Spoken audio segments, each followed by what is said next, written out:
बंदों गुरुपद कंज कृपा सिंधु नर रूप हरि महामोहतम पुंज जासु वचन रवि कर निकर। देशवासियों को मेरा हार्दिक नमन।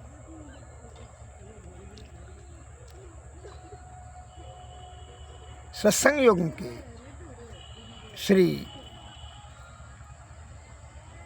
जवाल दर्शन उपनिषद में सामवेद के उपनिषद में आया है, ज्ञान सोचम परित्याज्य ब्राहे यो रमते नरः सह मूढ़ः कंचनम त्यक्त्वा लोष्टम गृह्णति सुव्रता। अर्थात ज्ञान सोच को छोड़कर जो बाहरी सोच में लगा रहता है वह मूर्ख सोने को छोड़कर मिट्टी का ढेला लेता है। ज्ञान रतन का जतन कर माटी का है संसार, हाय कबीरा फिर गया फीका है संसार। हमारे महान संत कबीरदास जी भी महाराज ने कहा है। इसलिए ज्ञान का जतन कर, कहे ज्ञान से ही सुख और परम सुख की प्राप्ति होती है। ज्ञान का तो धन का इच्छा रखता है और उसी को प्राप्ति करने के लिए अपने आयु बल और बुद्धि लगा देता है, जिससे क्या होता है। इसलिए यही कहा जाता है कि यह अनमोल जीवात्मा को परम आत्मा प्राप्ति करने के बजाय आप व्यर्थ की वस्तुओं में अपना शक्ति आयु खर्च कर देता है। मूर्ख उसी को कहा जाता है। जैसे सिकंदर ने बड़ा पश्चाताप किया, अंतिम समय में जब श्वास अटकने लगा, मरने लगा, कि सिकंदर ने कहा कि ज्ञान का प्राप्ति नहीं करने के बजाय हमने पाप के रास्ते में चलते हुए जघन्य महापाप अपराध करते हुए अहंकार से देश दुनिया को भारी हानि नरसंहार करते हुए यह सोना चांदी हीरा मोती कंकड़ पत्थर जमा करने में अपना कीमती समय लगा दिया। इस तरह से मूर्खता हमको नहीं करना चाहिए।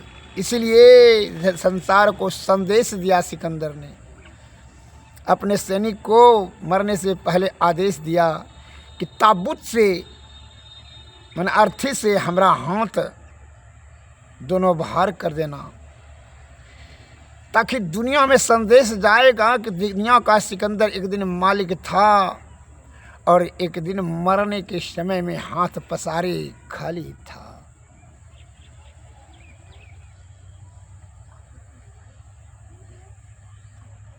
और वैद्य को ही कंधा देने के लिए बोलना।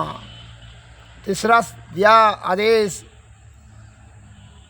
कि जहाँ से हमारा ताबूत उठाया जाए और जहाँ कब्रस्थान तक सोना चांदी जितना हमने मार काट धाड़ लूट पाट घसोट कर करके जमा किया है उसको बिछा दिया जाए। यह व्यर्थ की वस्तु हमारे कोई काम में नहीं आया। इसलिए संत वाणी में आया है, तुम भी अपना सोचो।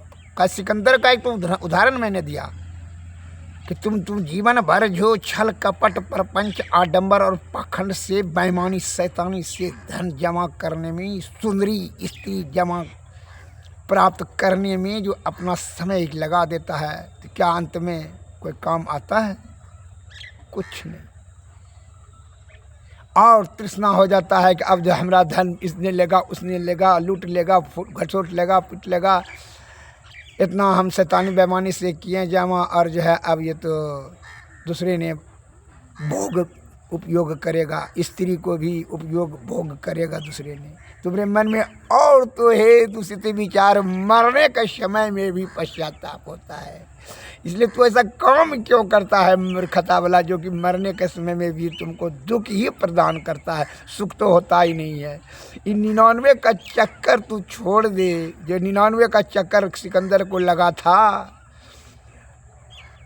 तू छोड़ दे। कहा इसलिए संत मानी माता है, यतन कर फल विषयन भाई, स्वर्ग में अल्प अल्प दुखदाई। अरे स्वर्ग का भी सुख छोड़ दो, ईश्वर प्राप्ति करने में लगा। तुम ये लौकिक सुख तो छोड़, कदो बातें मत करो। स्त्री में, पुत्र पुत्री में, कामी कंचर सुरा और सुंदरी में सुख मिलेगा। अरे मर्ख कहीं का सुख इसमें कैसे मिलेगा रे? अंत में तो दुखदायी होता है रे।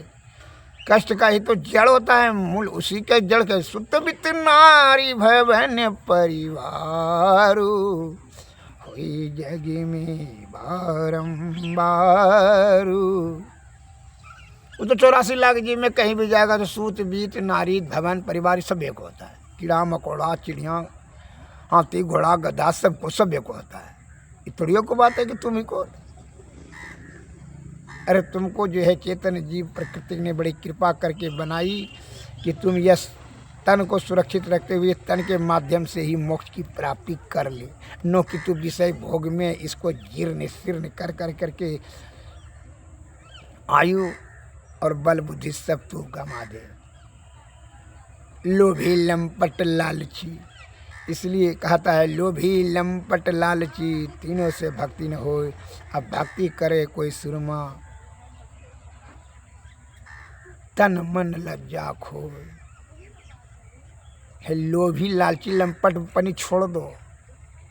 जो आपके आदि संत महात्मा ज्ञानियों ध्यानियों ने, अरे ये फेर में मत रहना कि जो फलनमा ने करता सत्संग तो हम क्या करेंगे, वह ने करता है वह ने करता। उससे फैल सब विद्यार्थी सबको जो विषय भोगी उस सबका उदाहरण देना, और तुम भी तो विषय के लाइन में खड़ा रह जाना। ऐसा ही अक्सर जो है छोटा बुद्धि वाला यही करता है। ये बड़ा सत्संग, उसको सत्संग जो नहीं करना यही कहेगा, उस सत्संग बड़ा कहा सत्संग, वो क्या करे। ऐसे बेले फुटता है। और 99 के चक्कर में असंतोष सब दिन दुखे दुख उठाते उठाते अंतिम में दुखी ही मरने लगता है, और दुख रूपी संसार में फिर जो है वो चला आता है। कहा जो मरने के समय में जो इच्छा करेगा वही ना प्राप्त होगा जी। मन में इच्छा करते हो हमको मकान बनाना है, बेटा दे दियो भगवान, मकान दिए दो, दुकान दे दियो, धन दे दियो, संपत्ति दियो, सुंदर स्त्री दे दियो, तो वही प्राप्त करने के लिए दिमाग लगाते हैं। तो जिस समय जो है मरने के समय जो ध्यान रहेगा, जिधर जाने का उधर चला जाइएगा। आदत तो अब विषय भोगी वाला आदत है आपका, इसलिए आदत को पहले संभालिए। जीते जी ही आदत को संभाल लीजिए। एक 99 का चक्कर का मैं बता देता हूँ, जरा सा सुन लिया जाए एक लघु कथा के माध्यम से। 99 का चक्कर क्या है। एक पति पत्नी, बड़ा गरीब लेकिन बड़ा संतोषी, छल कपट परपंच कुछ नहीं जानता था। पति जो है दिन भर मेहनत मजदूरी करके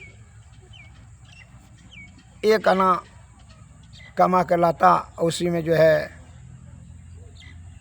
सब्जी चावल ला करके, भात सब्जी, कोई दिन रोटी सब्जी खा करके मस्त रहता था, बहुत खुश, बड़ी प्रसन्न दोनों जी। और शारीरिक परिश्रम जो करता था तो उसका शरीर भी गठीला और स्वस्थवान रहता था, और जो असंतोष जो नहीं था तो सुखी भी बहुत था, प्रसन्न चित्त सदा रहता था। छल कपट परपंच तो नाम भी नहीं जानता था। अब क्या हुआ कि उसी के गांव में बगल में सेठ जी बड़ा चिंता, उदास, मायूस, बड़ा दुखी रहता था हमेशा, जबकि करोड़पति था। बड़ा मुश्किल है। एक दिन महात्मा जी आए कि सेठ जी चलो भोजन वोजन करा। कहा बड़ा दुखी हो सेठ जी, क्या बात है? क्या कहें महात्मा जी,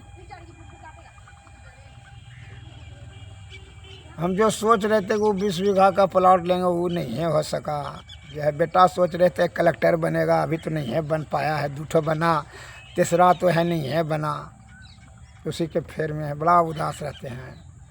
व्यापारी में भी उतना घाटे लगता है, उतना बेसी नफा नहीं होता है। बड़ा मुश्किल है। इसी कारण से बड़ा हम दुखी हैं, उदास हैं, मायूस रहते हैं। हमारे मरने के बाद जो है यह बेटा बेटी संभाल सकेगा कि नहीं, संपत्ति को सुरक्षित व्यवस्थित रख सकेगा नहीं, यही सब सोच सोच कर करके हम जो हमारा माथा खराब रहता है और दुखी रहते हैं। वो यही बात है। आमदनी आजकल भी कम बे होता है, 1 लाख 2 लाख रुपया रोज होता है। एक बड़ा असंतोष है सेठ जी, आपको त्याग शक्ति नहीं है, असंतोष के कारण से आप बहुत दुखी हो। और देखिए आपके नगर में ही एक जो है पति पत्नी सज्जन रहते हैं, जा कर के उसको जरा देख लीजिए। बगले में है आपके घर के 2-4 घर के बाद में, वो कितना स्वस्थ है और निरोग है, कितना प्रसन्न चित्त रहता है। वो रोज़ मजदूरी मेहनत करता है बाज़ार में और एक आना को कमाता है, रोटी भात यही खा करके अपना मस्त है। झोपड़ी में रहता है, मिट्टी का मकान है, झोपड़ी है, उसी में देखते कितना स्वस्थ है और कितना निरोग और कितना सुखी। बड़ा हमेशा दोनों पति पत्नी प्रसन्न रहते हैं, बड़ा सुखी है। कल गए अच्छा देखेंगे तो कहाँ देख लेना। सेठ जी ने है ना उसको सुखी देख करके इसके मन में ईर्षा का भाव करके थोड़ा इसको भी जो है ना 99 का चक्कर लगाते हैं। जिसको 2 पैसा होता है तो बड़ा बुद्धि छल कपट परपंच जाले सीख लेता है।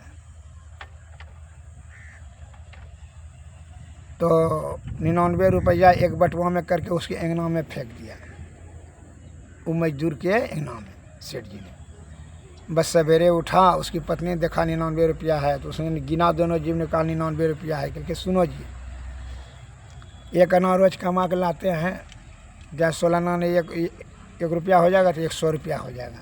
इसलिए एक दिन के बाद एक दिन भोजन बनाएंगे, एक दिन भूखे रह जाएंगे। क्योंकि हाँ ठीक है, उसको भी लग गया 99 का चक्कर। वो एक दिन जो है एक दिन के बाद एक दिन खाना बनाने लगा। तो महात्मा जी आते थे बराबर कभी कभी। एक दिन कहा खाना नहीं बनाए, क्योंकि कहा क्या नहीं बनाए। महात्मा जी ने कहा खाना नहीं खिलाओ कुछ भोजन वोजन। तो कहा महात्मा जी आज तो खाना नहीं बनाया। कल के कहा क्या बात है? क्योंकि देखिए ना जो है ऐसी ऐसी बात है। वो सच्चा आदमी था। वो दोनों जीव ने कह दिया कि 99 रुपया हमारे अंगना में था, बटुआ में तो उठाए, तो उसमें 99 था, उनको 100 रुपया पूरा लेंगे, इसीलिए एक दिन आज खाना एक दिन के बाद एक दिन बनाते हैं। क्योंकि तुमको भी 99 का चक्कर लेगा। कल के जी महाराज, कल के देखो 99 का चक्कर बड़ा ख़राब होता है, बड़ा दुखी और असंतोष रहेगा, बड़ी कष्ट होगा जीवन में, और शरीर में चिंता रूपी बीमारी घुस जाएगा। तुम इसका यथाशीघ्र परित्याग करो। 99 रुपया सेठवा ने फेंका होगा, का वो बड़ा दुखी और असंतोषी है, बड़ा मायूस उदास रहता है, बीमारी से घर धरा हुआ है। वो तुमको बीमारी दे रहा है, जा दिया उसको पैसे का। सही कहते हैं महात्मा जी, जिस दिन से ये पाए हैं तब से हम जो है ना दोनों जीव जो है ना मायूस रहते हैं, उल बोल रहते हैं और संतोषी रहते हैं। दिमाग में जो है ना रखता है कि किस दिन पैसा 100 का पूरे, जिसके कारण से भूख भी जो है मिटा नहीं पाते हैं। एक दिन उपवास करने लगे। क्योंकि 99 का चक्कर छोड़ो, तुम पहले ही ठीक था। जाकर बटवा लौटा दिया सेठ जी को, कहता भाई सुखी हो गया। इसलिए कहते हैं 99 का चक्कर को छोड़ दीजिए। 99 का चक्कर से आपका क्या होगा? यह जीवात्मा का दुर्गति उसके कारण से ही जो है जन्म मरण का कारण हो जाता है। हमेशा उदासीन रहोगे, धनवान मनुष्यों को मनहूसियत का रहस्य बस इतना ही है, जितना अधिक उन्हें मिलता है उतने ही अधिक वे दरिद्र होते जाते हैं। जब 99 पर आ जाते हैं तब अधिक की उसे चाह बढ़ जाती है। जब 99 से 1000 मिल जाता है तब वह 1 लाख बनाने में लग जाता है। आपको जितना अधिक मिलता है आप लालच के वशीभूत होकर सुख शांति खो बैठते हैं। सुख धन के संग्रह में नहीं बल्कि संतोष में है, केवल संतोष में है। इसलिए कहता चाह गई चिंता मिटी, मिटा मन का फेर, जिनको कछु न चाहिए वह साहुन का सिर। श्री सद्गुरु महाराज की। अरे तू त्याग शक्ति बढ़ाओ और संतोष कर, उसी से तुम सुखी हो जाएगा। छल कपट परपन से धन संचय कर लेगा, कुछ काम में नहीं आएगा। तो जो कमाएगा वो दूसरा ही खाएगा। खाली हाथ आया है, खाली हाथ जाएगा। श्री सद्गुरु महाराज।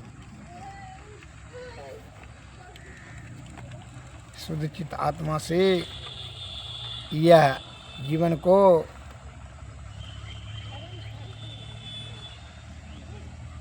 इसलिए कहता है, इसमें सत्संग योग में एक शब्द आया है, जीते जी क्या करना है? जीते जी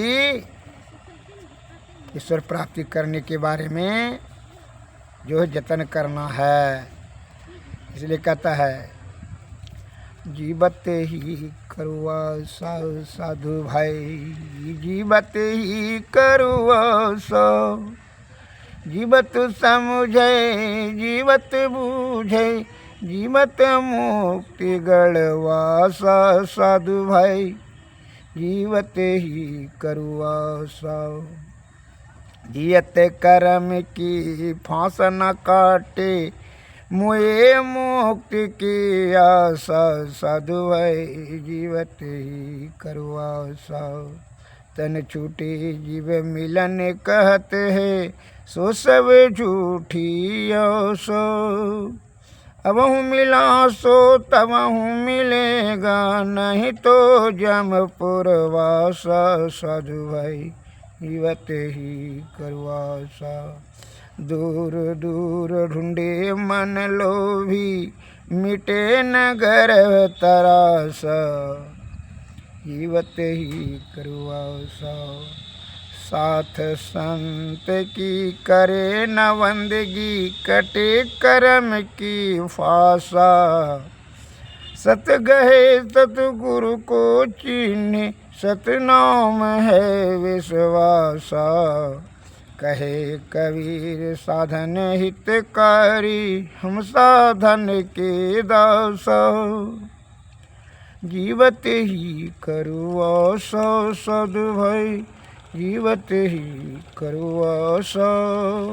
श्री सद्गुरु महाराज की। संत कबीर साहब के मानी में यह शब्द आया कि जीते जी ही यह जीवात्मा को मुक्ति प्राप्त करने के लिए जुक्ति जाने सद्गुरु की कृपा, सद्गुरु की कृपा प्राप्त करने सद्गुरु के शरण में जाएं। नहीं तो यह है जमपुर में जो है आपको जाना होगा, जमराज के चक्कर में फंस कर करके अनादिकाल से जीवात्मा को जो है नाना प्रकार का कष्ट होते जाए और फिर जीते जी ही मुक्ति के बारे में जुक्ति लगा ले और जुक्ति पाने के लिए सद्गुरु के शरण में जाएं। श्री सद्गुरु महाराज की जय।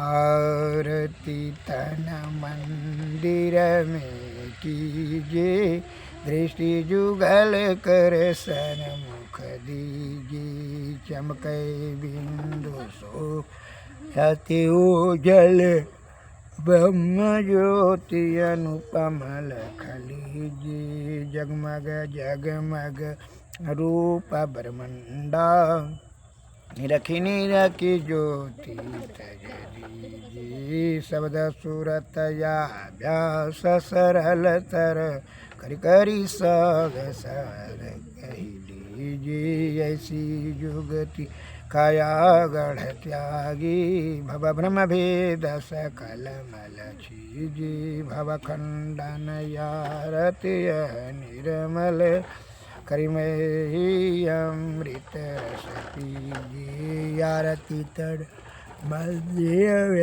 कीजिए, दृष्टि जुगल कर सन्मुख दीजिए। श्री सद्गुरु महाराज की जय, श्री सद्गुरु महाराज की जय। सद्गुरुवे नमः।